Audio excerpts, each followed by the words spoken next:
नमस्कार साथियों, UP GK की इम्पोर्टेंट वीडियो में आप सभी का स्वागत है। ये वीडियो आपके आने वाले यूपी पुलिस कांस्टेबल एग्जाम के लिए बहुत इंपॉर्टेंट होने वाली है, इसलिए आप सभी लोग वीडियो में लास्ट तक जुड़े रहें। चलिए आज की वीडियो शुरू करते हैं। पहला प्रश्न है, उत्तर प्रदेश में बहने वाली पवित्र नदी गंगा किन नदियों के मिलने से बनी है? तो गंगा नदी जो कि अलकनंदा व भगीरथी नदी के मिलने से बनी है। राइट ऑप्शन नंबर ए इसका हो जाएगा। अगला प्रश्न है, उत्तर प्रदेश राज्य में परीक्षा बांध किस नदी पर बनाया गया है? शारदा, चंबल, बेतवा, घाघरा नदी। तो राइट ऑप्शन नंबर सी है, परीक्षा बांध जो कि बेतवा नदी पर बनाया गया है। माता टीला बहुउद्देशीय परियोजना किस नदी पर है? केन, चंबल, बेतवा, यमुना। तो माता टीला बहुउद्देशीय परियोजना जो कि बेतवा नदी पर है। राइट ऑप्शन नंबर सी इसका हो जाएगा। उत्तर प्रदेश राज्य में निम्नलिखित में से सबसे ऊंचा बांध कौन सा है? माता टीला बांध, रामगंगा बांध, मेजा बांध या रिहंद बांध। तो उत्तर प्रदेश का सबसे ऊंचा बांध जो कि रामगंगा बांध है। करेक्ट ऑप्शन नंबर 20 का हो जाएगा। उत्तर प्रदेश की सबसे लंबी नहर कौन सी है? घाघरा नहर, केन नहर, निचली गंगा नहर या फिर शारदा नहर। तो उत्तर प्रदेश की सबसे लंबी नदी जो कि शारदा नहर है। करेक्ट ऑप्शन नंबर डी इसका हो जाएगा। उत्तर प्रदेश में सिंचाई का सबसे बड़ा स्रोत क्या है? कुआं, तालाब, नहर, नलकूप। तो सबसे बड़ा सिंचाई का स्रोत उत्तर प्रदेश में नलकूप है। करेक्ट ऑप्शन डी हो जाएगा। नलकूप के बाद नहरों से सिंचाई की जाती है, उसके बाद तालाबों से, और सबसे कम कुओं से यूपी में सिंचाई की जाती है, ये भी ध्यान रखेंगे। अगला है, निम्नलिखित में से कौन सी नदी उत्तर प्रदेश में बीहड़ का निर्माण करती है? तो बीहड़ का निर्माण करने वाली इन नदियों में से कौन सी नदी है? यमुना नदी, गोमती नदी, हिंडन नदी या फिर गंगा नदी। तो ये गोमती नदी जो कि उत्तर प्रदेश में बीहड़ का निर्माण करती है। राइट ऑप्शन नंबर 20 का हो जाएगा। अगला प्रश्न है, केन नदी किस जनपद में यमुना नदी से मिल जाती है? झांसी, ललितपुर, गोंडा, बांदा। तो केन नदी जो कि बांदा जनपद में यमुना नदी से मिल जाती है। करेक्ट ऑप्शन नंबर डी इसका हो जाएगा। गोमती नदी का उद्गम स्थल क्या है? इंपॉर्टेंट क्वेश्चन है ये। श्रावस्ती है, बरेली है, कन्नौज है या फिर पीलीभीत है। तो गोमती नदी का उद्गम स्थल जो कि पीलीभीत है।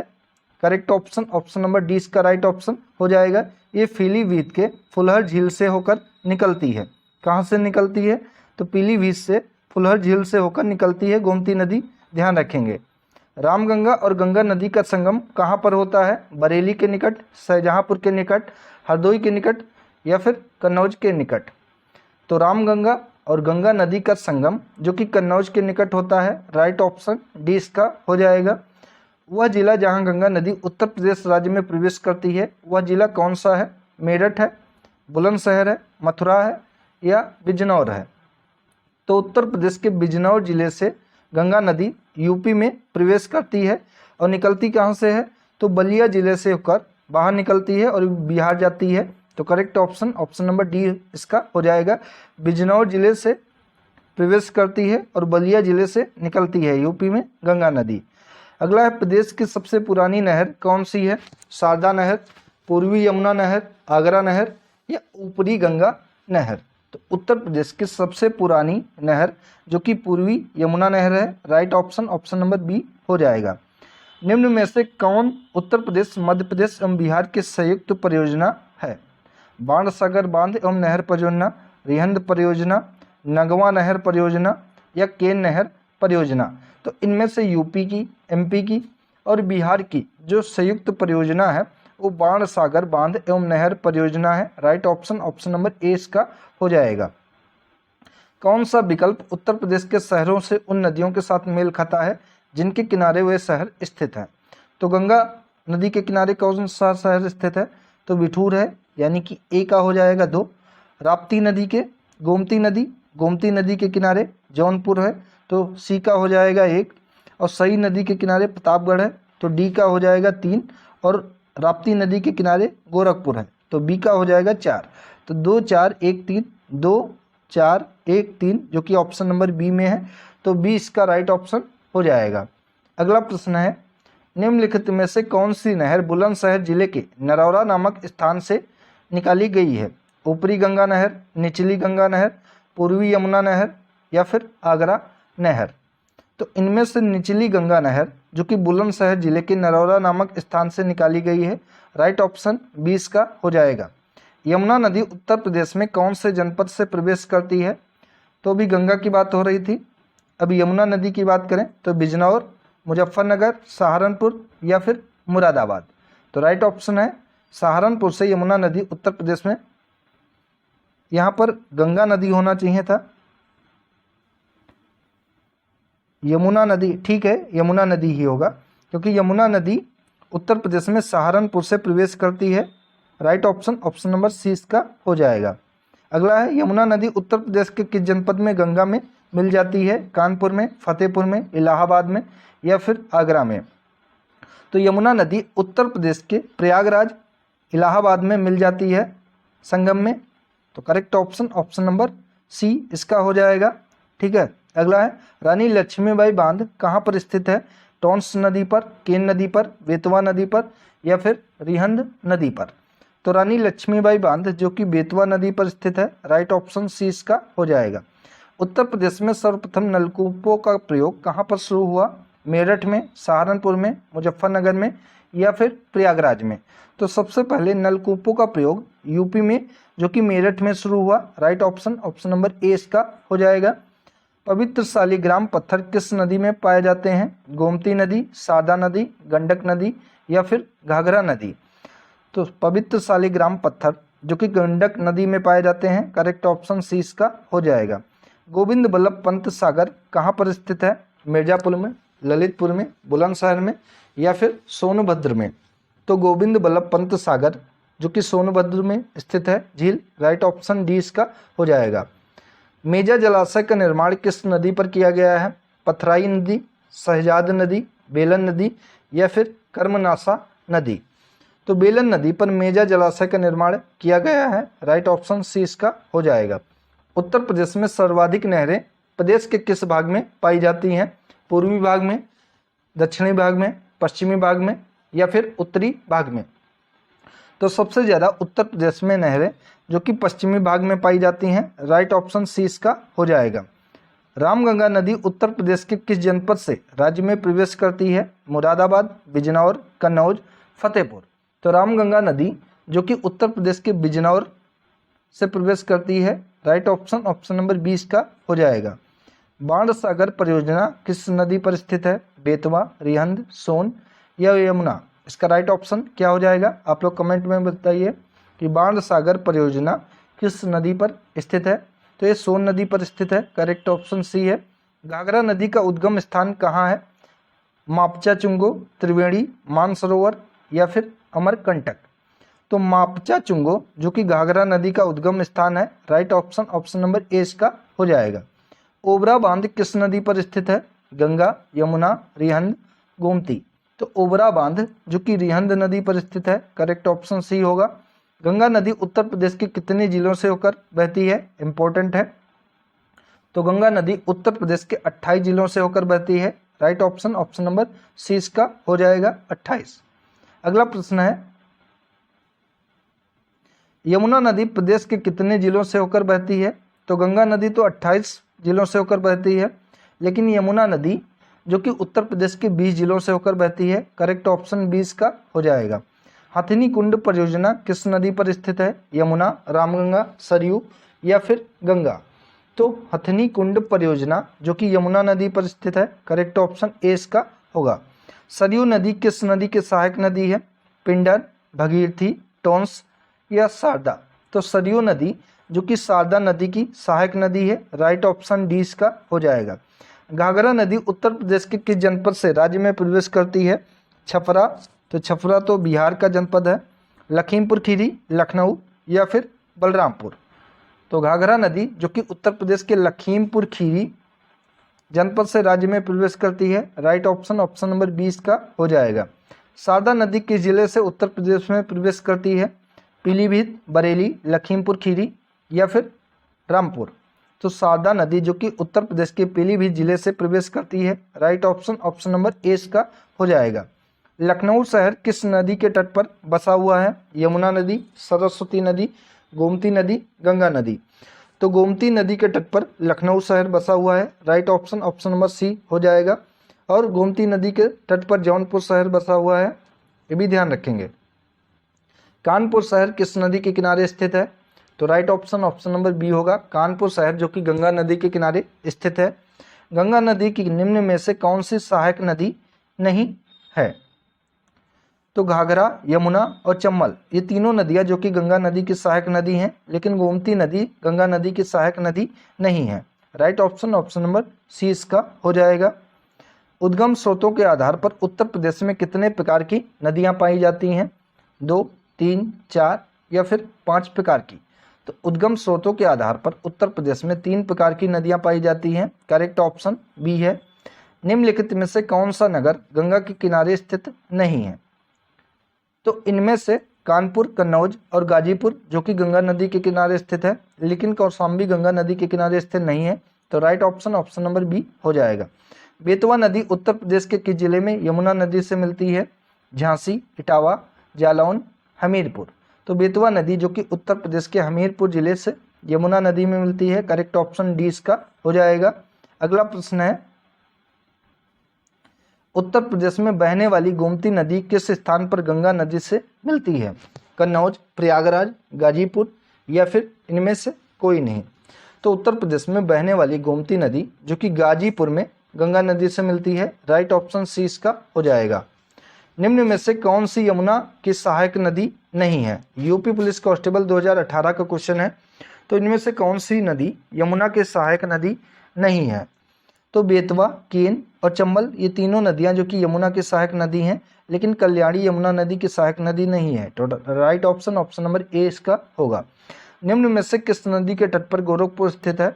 तो गोरखपुर जो कि राप्ती नदी के तट पर स्थित है, correct option option number C इसका हो जाएगा, राप्ती नदी। सरयू नदी के तट पर, तो सरयू नदी के तट पर अयोध्या स्थित है, ये ध्यान रखेंगे, ठीक है। देश में नलकूपों द्वारा सर्वाधिक सिंचित क्षेत्रफल कौन सा है? उत्तर प्रदेश में है, बिहार में है, हरियाणा में है या फिर पंजाब में है?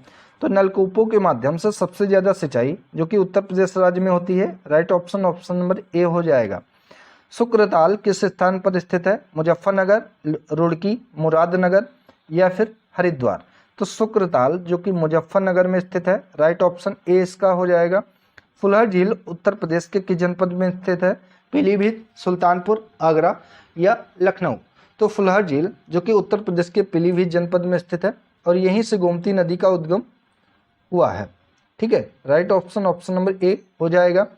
उत्तर प्रदेश में झीलों के संदर्भ में कौन से विकल्प सही सुमेलित हैं?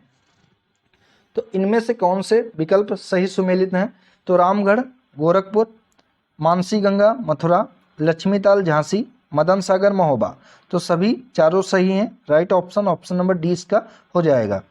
निम्नलिखित में से कौन सी मानव निर्मित झील है? रिवालसर, रेणुका, गोविंद सागर, नाको। तो इनमें से गोविंद सागर झील जो कि मानव निर्मित झील है, राइट ऑप्शन सी हो जाएगा। उत्तर प्रदेश की निम्नलिखित नदियों में से कौन सी पर्यावरण प्रदूषण के कारण जैविक आपदा घोषित हो गई है? गोमती नदी, सई नदी, तमसा नदी या फिर यमुना नदी? तो यमुना नदी जो कि जैविक आपदा घोषित कर दी गई है, right option option number D इसका हो जाएगा, क्योंकि इसमें इतना ज़्यादा प्रदूषण है इसलिए ऐसा किया गया।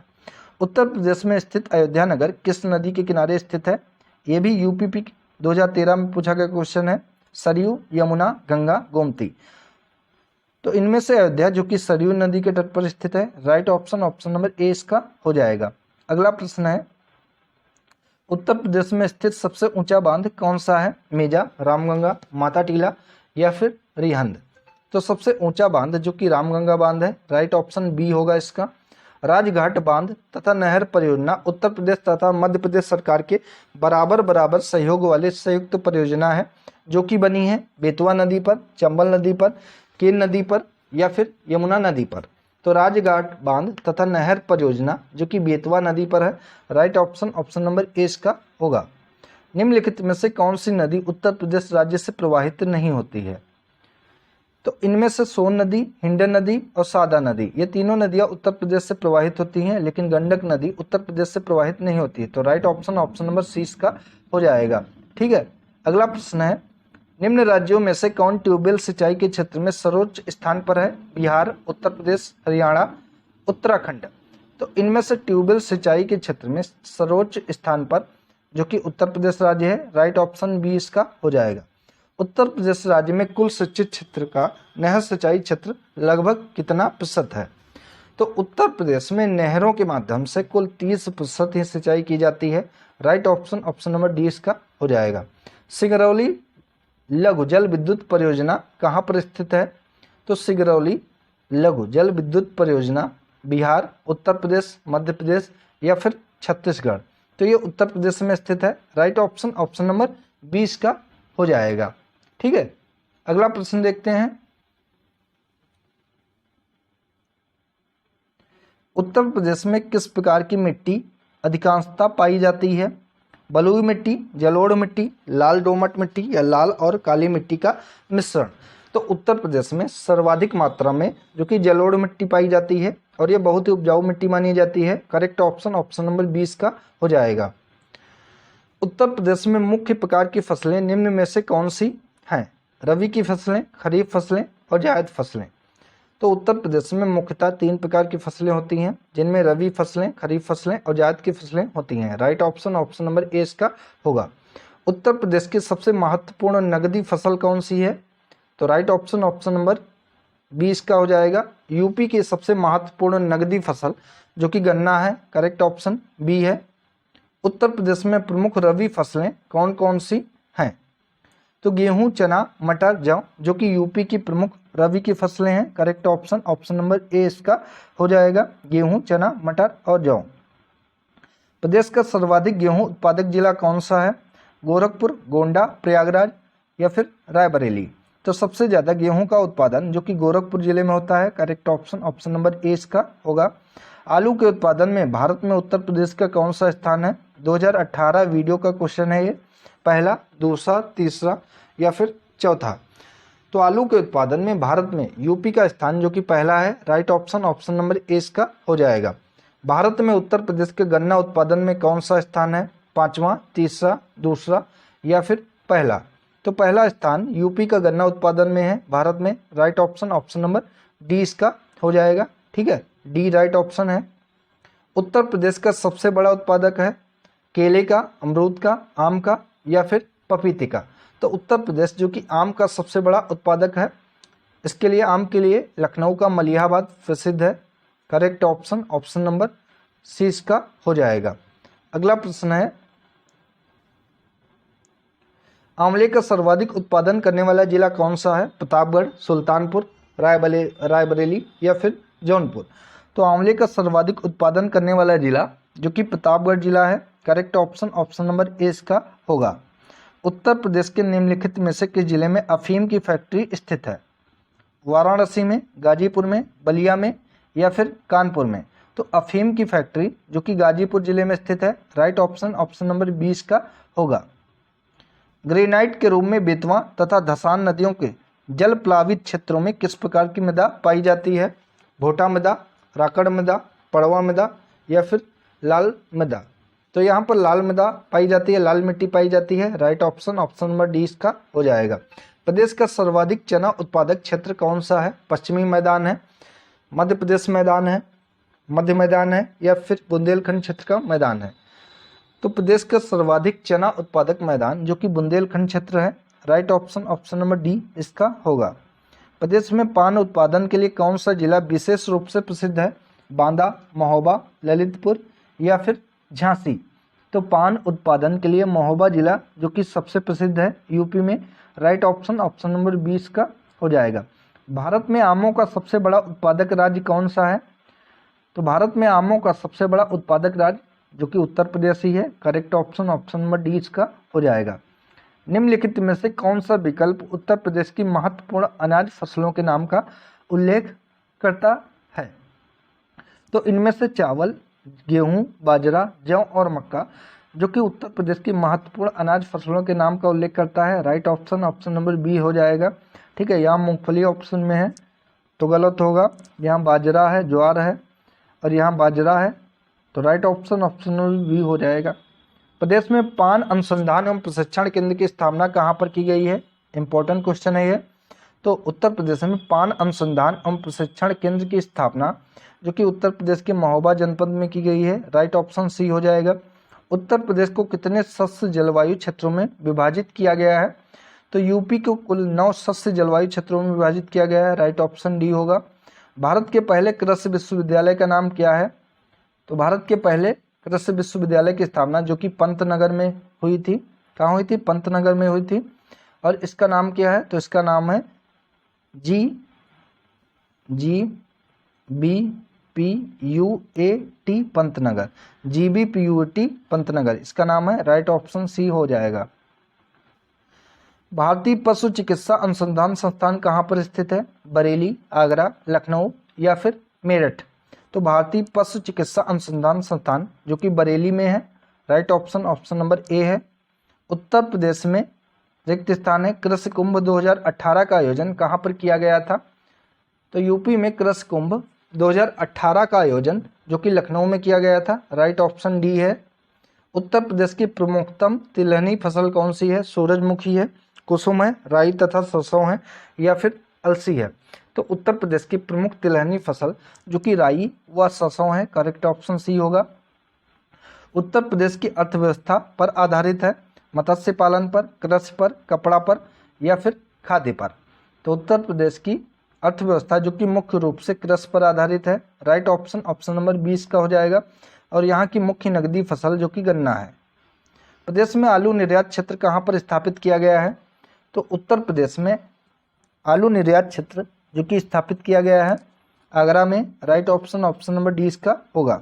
ब्रिटिश शासन के दौरान भारत की अधिकांश जनसंख्या जीविका के लिए किस क्षेत्र पर निर्भर थी? प्राथमिक क्षेत्र पर, द्वितीयक क्षेत्र पर, तृतीयक क्षेत्र पर या इन सभी क्षेत्रों में लगभग समान रूप से? तो प्राथमिक क्षेत्र पर यानी कि कृषि पर आधारित थी। प्राथमिक क्षेत्र जो कि कृषि से संबंधित होता है इस पर आधारित थी, राइट ऑप्शन ए इसका हो जाएगा। प्रदेश का सबसे बड़ा अफीम उत्पादक जिला कौन सा है? बाराबंकी, एटा, इटावा या फिर बदायूं? तो उत्तर प्रदेश का सबसे बड़ा अफीम उत्पादक जिला जो कि बाराबंकी जिला है, correct option option number A है। और अफीम फैक्ट्री कहाँ है? तो उत्तर प्रदेश के गाजीपुर जनपद में अफीम फैक्ट्री स्थापित की गई है। किस फसल की खेती के लिए जल क्रांति की आवश्यकता होती है? गेहूं, चाय, कॉफी या फिर चावल? तो जल क्रांति की आवश्यकता यानी कि पानी की आवश्यकता जो कि धान की खेती के लिए होती है, चावल प्राप्त होता है जिससे, राइट ऑप्शन डी इसका होगा। काली मिट्टी को भी कहा जाता है रेगुर, ह्यूमस, बांगर या फिर क्रिस्टलीय? तो काली मिट्टी को रेगुर मिट्टी के नाम से भी जाना जाता है और इसको कपास मिट्टी, कपास मृदा भी कहा जाता है क्योंकि ये कपास की खेती के लिए सबसे उपयुक्त मिट्टी मानी जाती है, right option option number A इसका हो जाएगा। प्रदेश का प्रमुख जूट उत्पादक क्षेत्र कौन सा है? सरयू एवं घाघरा दोआब, गंगा घाघरा दोआब, विंध्य क्षेत्र या फिर बुंदेलखंड का क्षेत्र? तो प्रदेश का प्रमुख जूट उत्पादक क्षेत्र जो कि सरयू एवं घाघरा दोआब है, right option option number A इसका होगा। अगला प्रश्न है, काली मिट्टी सबसे अधिक उपयुक्त होती है? तो काली मिट्टी जो कि सबसे अच्छी मानी जाती है कपास की खेती के लिए, इसीलिए इसे कपास मृदा भी कहा जाता है, right option option number C हो जाएगा। गोल्डन राइस किस तत्व का अच्छा स्रोत होता है? Vitamin A, vitamin B, carboxylic अम्ल या फिर विटामिन सी? तो गोल्डन राइस जो कि सबसे अच्छा स्रोत विटामिन ए का माना जाता है, right option option number A हो जाएगा। भारत के राज्यों में उत्तर प्रदेश किस उत्पाद का सबसे बड़ा उत्पादक नहीं है? फूलों का, गेहूं का, आलू का या फिर गन्ना का? तो उत्तर प्रदेश जो कि फूलों का सबसे बड़ा उत्पादक नहीं है, करेक्ट ऑप्शन ए इसका हो जाएगा। उत्तर प्रदेश में आलू अनुसंधान केंद्र कहाँ स्थित है? महोबा में, अलीगंज में, बाबूगढ़ में या खुसरू बाग में? तो उत्तर प्रदेश में आलू अनुसंधान केंद्र स्थित है जो कि बाबूगढ़ में, राइट ऑप्शन सी है। निम्नलिखित में से किस स्थान का दशहरी आम विश्व प्रसिद्ध है? वाराणसी, प्रतापगढ़, मेरठ? तो वाराणसी का लंगड़ा आम प्रसिद्ध है, ठीक है। और दशहरी आम जो कि मलिहाबाद लखनऊ का प्रसिद्ध है, राइट ऑप्शन डी इसका होगा। निम्न में से कौन सा फसल चक्र पूर्वी उत्तर प्रदेश के लिए सर्वाधिक उपयुक्त माना जाता है? तो इनमें से पूर्वी उत्तर प्रदेश के लिए सर्वाधिक उपयुक्त फसल चक्र जो माना जाता है वो है मक्का, तोरिया फिर गेहूं, राइट ऑप्शन ए इसका होगा। दुग्ध उत्पादन में वृद्धि हेतु उत्तर प्रदेश में ऑपरेशन फ्लड का पहला चरण कब प्रारंभ किया गया था? तो ऑपरेशन फ्लड का पहला चरण उत्तर प्रदेश में 1970 में प्रारंभ किया गया था और इसे श्वेत क्रांति के नाम से जाना जाता है। किस क्रांति से? तो श्वेत क्रांति के नाम से जाना जाता है। Right option option number A इसका हो जाएगा। निम्न में से किस स्थान पर पशु चारा बैंक कार्यरत है? झांसी में, इज्जतनगर में, अमेठी में या फिर गोरखपुर में? तो पशु चारा बैंक जो कि झांसी में कार्यरत है। राइट ऑप्शन ए इसका होगा। विश्व में हरित क्रांति के जनक कौन है? Norman Borlaug, M S. Swaminathan, William Grand, M S. Grieve. तो विश्व में पूछा गया है, तो विश्व में हरित क्रांति के जनक जो कि नॉर्मन बोरलॉग है। अगर ये भारत में पूछता कि भारत में हरित क्रांति के जनक, तो एम.एस. स्वामीनाथन हो जाता। ठीक है, राइट ऑप्शन ऑप्शन नंबर इसका हो जाएगा। विश्व का पूछा है तो ए राइट ऑप्शन हो जाएगा। वहीं अगर श्वेत क्रांति के जनक पूछे तो श्वेत क्रांति का जनक जो कि डॉक्टर वर्गीज कुरियन है, वर्गीज कुरियन, ये श्वेत क्रांति के जनक हैं, ये भी ध्यान रखेंगे। इनमें से कौन सी खरीफ की फसल नहीं है? तो इनमें से कपास, मूंगफली और मक्का ये तीनों फसलें जो कि खरीफ की फसल हैं, लेकिन सरसों खरीफ की फसल नहीं है। करेक्ट ऑप्शन डी इसका हो जाएगा। तो साथियों ये थी आज की महत्वपूर्ण यूपी जीके की वीडियो। अगर आप सभी को अच्छे लगे हो तो वीडियो को लाइक करें, शेयर करें और चैनल को सब्सक्राइब करें। धन्यवाद साथियों।